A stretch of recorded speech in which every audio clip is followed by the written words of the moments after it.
The wind never stops on Pebble Island. It arrives unbroken across the South Atlantic, hits the peat and the grass and the scatter of farm buildings, and keeps going. In 1982, the island had about 25 permanent residents and 25,000 sheep. On the night of 14th to 15th May, it briefly had the full attention of a British task force as well. 45 men of D Squadron, 22 Special Air Service, crossed that island in darkness and destroyed 11 Argentine aircraft on the ground. That is often where the story stops. Among them was Captain Gavin Hamilton, a 29-year-old Green Howards officer. But the raid, Operation PRELIM, was a chain of linked capabilities, and the SAS were the point of that chain, not the whole of it. Reaching the target, identifying it, striking it, and withdrawing from it all depended on people who never set foot on the airstrip. Recognizing that does not diminish the 45 men. It explains how they succeeded. The war had begun 6 weeks earlier. On the 2nd of April 1982, Argentina invaded the Falkland Islands, a British territory 8,000 miles from the United Kingdom. The British response, Operation Corporate, sent a naval task force south, 2 carriers among them, HMS Hermes and HMS Invincible. As that force approached, the Argentines began garrisoning the outlying settlements. One priority was Pebble Island, off the north coast of West Falkland, 51 degrees south. It was a thin, wind-swept sliver, about 19 miles long and 40 square miles in area, roughly 31 kilometres of moorland, open pools and peat. The landscape matters more than most accounts admit. Most of the Falkland Islands soils are classified as peat, formed under a unique set of climatic conditions, and almost 94% of the island's land area carries peat cover. The ground is soft, wet and tiring. There is no native tree cover and the vegetation is low, acid grassland and dwarf shrub heath, with open pools often teeming with waterfowl. The island is joined at a narrow isthmus and the only settlement sits on it, a small cluster of buildings facing the sound toward West Falkland. The wind is the constant. The Argentine base, Estación Aeronaval Calderón, was established beside that settlement at the island's eastern end, its personnel flown in from Stanley from late April. It wasn't a single paved runway, it was a grass airstrip system. 3 grass runways, the longest about 600 metres, 2 of them around 400, plus an additional strip laid directly on the beach. A US Marine Corps study called the main strip a 1,600-foot grass airfield. Grass and beach, not asphalt. That detail matters because much of the recycled imagery of this raid shows a modern paved runway, and the reality was wet peat and flattened grass on an island the size of a large sheep farm. On that grass sat the reason the British came. 6 FMA IA-58 Pucará ground attack aircraft of the Argentine Air Force's Grupo 3 de Ataque. 4 Beechcraft T-34C Turbo Mentor light attack trainers of Argentine Naval Aviation. 1 short SC.7 Skyvan utility transport of the Coast Guard. 11 aircraft in total, parked close together along the strip and its dispersal points. The Pucará, a twin turboprop built for counterinsurgency and rough strips, could range across Falkland Sound to the approaches of San Carlos Water, where the British intended to land. From Pebble Island, those aircraft sat within minutes of the prospective beachhead. The airfield was supplied from Stanley by the Skyvan, and at its largest, the station held around 150 Argentine personnel. The strip had defenders. British accounts describe Argentine marine positions around the airfield, trenches, weapon pits, prepared defensive lines, guarded by naval infantry from the marine battalions. Argentine sources put the garrison at around 31 soldiers. British sources count up to 150 once ground crews and support staff are included, and there were fuel dumps, ammunition stores and basic radar. The popular shorthand that describes Pebble Island as an undefended airstrip isn't supported by the operational record. It was a defended forward airbase, and the defenders were shelled into staying under cover. An air or naval bombardment risked killing the islanders, so the task fell to special forces. Planning ran from HMS Hermes, flagship of Rear Admiral Sandy Woodward's task force and the operational command centre of the entire campaign. Hermes was an unlikely command ship. The 1981 Defence Review had marked her for disposal, and she was scheduled for the scrapyard before the war. Instead, she carried the war south, and she would carry the raiders to within striking distance of Pebble Island. The operation, when it came, would be the first purely SAS airfield attack since late 1944. Before any assault, someone had to know what was on the island. Around 10 to 12 May, 8 men from the boat troop of D Squadron inserted covertly. Sources disagree on the exact date. The 10th, the night of the 11th to 12th, even the 12th to 13th. What is consistent is the method.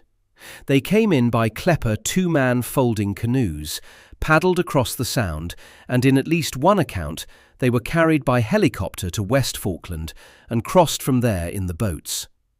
They moved inland over open, wind-swept ground, dug in observation posts, and watched. One account places the patrol's observation post in a shallow valley in the island's low eastern ground, with an Argentine helicopter flying directly overhead at one point without spotting them. From the OP, the 8 men counted the aircraft, 6 Pucaras, 4 Mentors, 1 Skyvan, and reported what they saw by radio, including coded Morse, to D Squadron headquarters aboard Hermes. They mapped the defensive positions, the garrison's routines, and the safe approach routes from the landing zone to the airfield. They also measured the wind. That measurement changed the plan. The headwinds running along the Hermes Pebble route were strong enough to slow the helicopters and cut the planned 90-minute offensive window down to about 30 minutes on the ground. The raid's priority became destroying the aircraft, not clearing the entire garrison. The patrol's report, as recorded in the account of SAS soldier and author Peter Ratcliffe and repeated in later analyses, was stark. 11 aircraft, repeat, 11 aircraft, believed real. Squadron attack tonight. The precise wording traces to that single published account, so it carries that caveat. The information behind it was solid, and it shaped everything that followed. The first attempt on 13th May was cancelled when the weather closed in. The task force waited. That week the moon was in its waning gibbous phase, around 70% illuminated, usable light when the cloud allowed it. A storm with 50-mile-an-hour winds and 40-foot seas was reported north of the Falklands in this period, and the sea state was rough enough that one Italian source describes the surface group approaching the islands into the storm. The plan would go the next night. On 14th May, Hermes detached from the main carrier battle group with 2 escorts, HMS Glamorgan, a County-class destroyer, and HMS Broadsword, a Type 22 frigate. The small group ran north of West Falkland under cover of darkness. Hermes had to get close enough for the helicopters to reach the island and return, and that meant steaming toward an enemy shore with the carrier that had spent the run-up to the war scheduled for scrapping. Glamorgan would provide the gunfire. Broadsword's job was to guard the other 2 ships. The lift came from 846 Naval Air Squadron, part of the Commando Helicopter Force, flying the Westland Sea King HC-4, the the Commando variant, a troop transport built to carry 28 fully equipped soldiers and with an operational range of up to 600 nautical miles. 2 Sea Kings carried the assault force, 45 men of D Squadron, plus a naval gunfire support forward observer, which is why different accounts count 45, 46, or 48 men in the lift. The plan had called for 3 helicopters. One suffered a technical malfunction before takeoff and delayed the mission by roughly an hour. The assault went in on 2. Those 2 Sea Kings flew low, around 30 feet above the sea, in total blackout, to stay under Argentine radar on West Falkland. By one detailed reconstruction, the flight took about 85 minutes from takeoff to landing at Phillips Cove on the island's north side. Other accounts give different landing times, which is typical of an operation that ran late and in the dark. From the landing zone, the airstrip lay roughly 3.7 to 5 miles away, depending on the account. The raiders covered that distance on foot, across short, exposed peat ground, loaded down. They carried demolition charges and 66mm Law rockets. A hard exfiltration deadline of 0730 governed everything, because Hermes couldn't loiter close to an enemy coast in daylight. The boat troop patrol was waiting for them. The reconnaissance element linked up with the assault force, passed on its updated briefing, and guided the approach. Approach navigation was conducted by a member of the boat troop who had carried out the reconnaissance. The raiders weren't moving blind. They were walking toward a target that 8 men had been watching for days, on routes those 8 men had mapped. The squadron split into its functional parts. Mountain Troop was tasked with destroying the aircraft. The remaining troops screened the settlement, secured the approaches to the strip, and formed an operational reserve. They crossed the peat and reached the aircraft without raising the alarm. At one point they spotted a sentry. The sentry didn't see them. The demolition teams worked fast.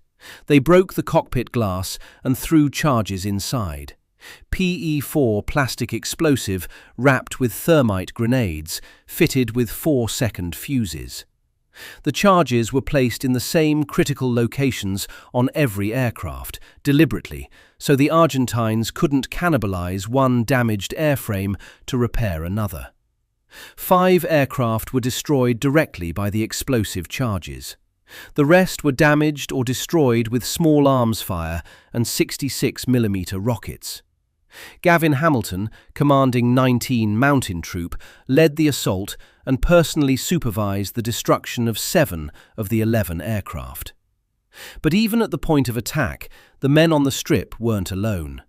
Embedded with them was a specialist, Captain Chris Brown of the Royal Artillery, from 148 Make Tiller Commando Forward Observation Battery, 29 Commando Regiment. The battery is trained and equipped to control and spot naval gunfire, and its observers are trained to land with a ground force and bring a ship's guns down on its enemies. Brown was a naval gunfire support forward observer, one of only 5 in the South Atlantic. His job was to make a destroyer's guns behave like an extension of the infantry. The destroyer was HMS Glamorgan, armed with Mark VI 4.5-inch guns, 114mm, in a twin turret forward. She had closed to within about 7 miles of Pebble Island. As the SAS worked the aircraft, Brown called fire in by radio, with corrections designed to keep the shells falling on pre-planned target reference points away from the SAS positions. That radio link was the deconfliction mechanism.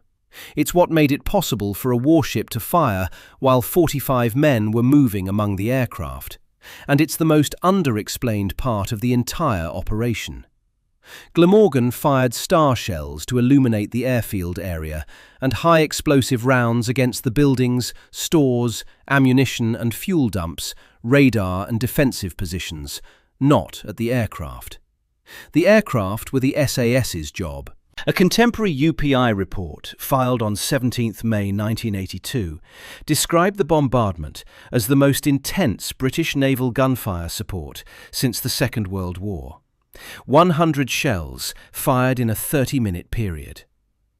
The same report's eyewitness description catches the night. The bulk of the island, black against a luminous sky, was suddenly lit up by star shells and red tracer lines which climbed lazily towards the... The Argentine Marines stayed in their shelters through the shelling. That is their own account of how they were suppressed, and it matches the British version. The naval gunfire held the garrison down while the raiders walked among the aircraft. Even with careful deconfliction, supporting fire carries risk. Some accounts attribute one of the 2 British casualties to shrapnel from Glamorgan's own bombardment. Others point to an Argentine mine or to a charge detonating early. The veteran of the raid, Mark "Splash" Aston of D Squadron, gave the archaeologists this description of the end of the attack. As we were ordered to withdraw, the enemy blew some cratering charges which injured a couple of the guys. Then, as we withdrew past the settlement, the Argentines attempted a counterattack, but were easily beaten off. The Argentine account is consistent on the method. Their Marines had planted charges under the airstrip to deny its use, and triggered them in the belief the attack was a full-scale assault. British assessments add that an Argentine officer was killed during the counterattack. Argentine sources deny that specific death. The disagreement is left in the record. The withdrawal was the final link in the chain. The raiding party regrouped and moved back toward the pickup point on foot, under cover of Glamorgan's continuing fire. The 2 wounded men were hauled back to the recovery site. The Sea Kings returned in darkness and lifted the entire force before daylight, raiders and reconnaissance element alike, back to Hermes. By one reconstruction, the time ashore was about 5 hours. There was no contingency extraction plan beyond walking to the coast and waiting if the helicopters couldn't come. They came. Now for the element of the story that is often asserted and rarely documented: the Special Boat Squadron. The SBS was in the theatre, deployed as 3 sections with a small headquarters, and general histories mention the unit in connection with Pebble Island. A contemporary UPI feature suggested SBS men were dropped offshore under naval fire. But no reliable source establishes what the SBS actually did on the night of the raid. Not the composition of any diversion force, not its boats, not its routes, not whether SBS personnel were on the island at all. The detailed operational record attributes the airfield assault to D Squadron SAS and the pre-raid reconnaissance to SAS boat troop, not the SBS. One source notes that a reconnaissance of this kind would normally have been an SBS task, but the squadrons were committed elsewhere. Absence of evidence does not prove no diversion took place. Classified material may exist, but any account that names an SBS force with numbers and craft would be inventing it. The honest position is that the SBS's precise role in the raid isn't established. The results were counted at first light. 11 aircraft destroyed or rendered unserviceable, 6 Pucarás, 4 Mentors, 1 Skyvan, plus the ammunition dump and the fuel dump. The Argentines flew 4 replacement Pucarás in from the mainland the next day, so the raid didn't by itself win the air campaign. What it did was remove a forward air threat sitting within minutes of the planned landing areas, and by a window of relative safety ahead of the San Carlos landings on 21st of May. The squadron's own story is told in Across an Angry Sea, the memoir of its commanding officer, Lieutenant General Sir Cedric Delves, who called the operation as brilliant as any the SAS carried out in the war. 40 years later, the Falklands War Mapping Project spent 3 days surveying Pebble Island. The archaeologists found the Skyvan's wings still on the airstrip, moved from their original position.